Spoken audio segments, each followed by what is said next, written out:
I'm sure by now within this community, you've heard multiple people tell you that you just need to ignore your reality to get to your desired reality, right? But they don't explain how it actually works. So I'm going to explain to you what it is and what it isn't, and how you can actually use it to get to your desired reality. But before we get into that, my school community only has 13 or 14 spots left, right? If you want to join and work with me, do the cycle I've made that got me to where I am, go ahead, the link's in the bio. If not, don't bother. Also, you can work with me one-on-one and with my stand store. It'll also be in the description. First, we're going to get into what it doesn't mean, right? What ignoring your reality actually does not look like. Because some people will tell you, and then you'll just go live life and let things actually hit you that you actually need to take action towards, right?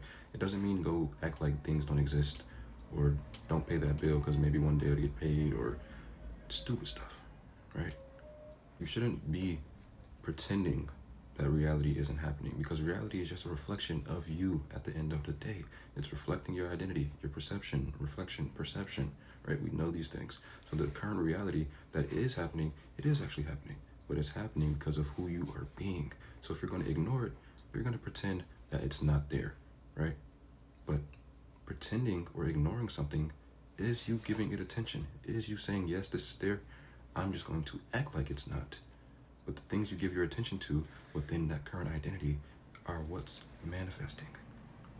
You're going to give your attention to it by trying to ignore it, and you're going to keep manifesting it.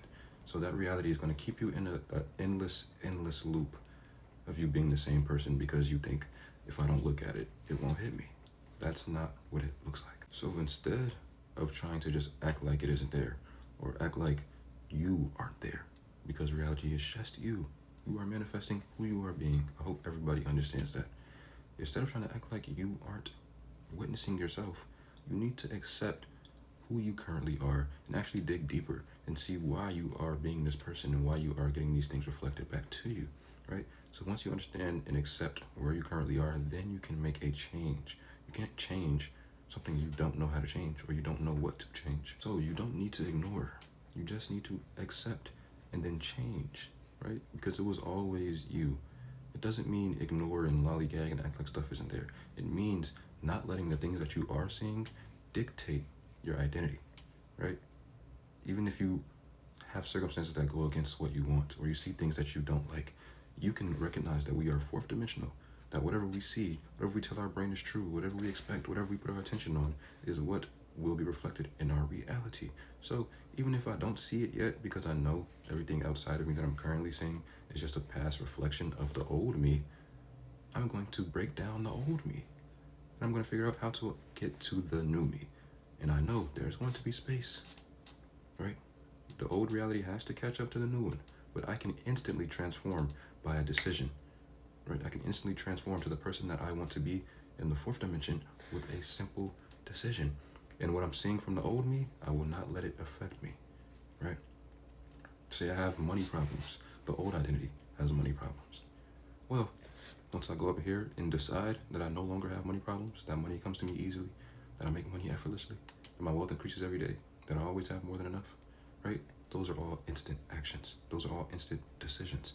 But the outside, the dead world, will still be reflected from this old identity, from my old money problems. So I know I have money problems. I accepted that. I changed them. Okay? I don't have them any longer. Now, I have to wait for this to catch up to this, right? The stabilization period. Meaning, can I still sit and say that I don't have those money problems and that I make money effortlessly without actually seeing it? Can I do that? That is the stabilization period. That is the period where this is catching up to the new you. The old you is catching up to the new you. If you can sit there and stabilize who you are, you can sit and look the old dead world and the old reality in the face and still say, I don't have money problems, then you succeeded. It works that way with everything. The woman, the man, SPs, those are everybody's favorite. The car, the success, right? It works the same way with everything. Accept who you are currently within that desire, okay? Break that down. Figure out why it's there. Change who it is, right? And then persist. This is not who I am. This is not who I am. And every action I take outside of me will imply that this is, in fact, who I am. Right? I don't care if I get a wavering thoughts or negative thoughts. I know who I am. I don't care if I'm crying. I don't care if I'm sad. I know who I am. This is who I decided to be. And if I be that person long enough, then I will experience my desires in the material world.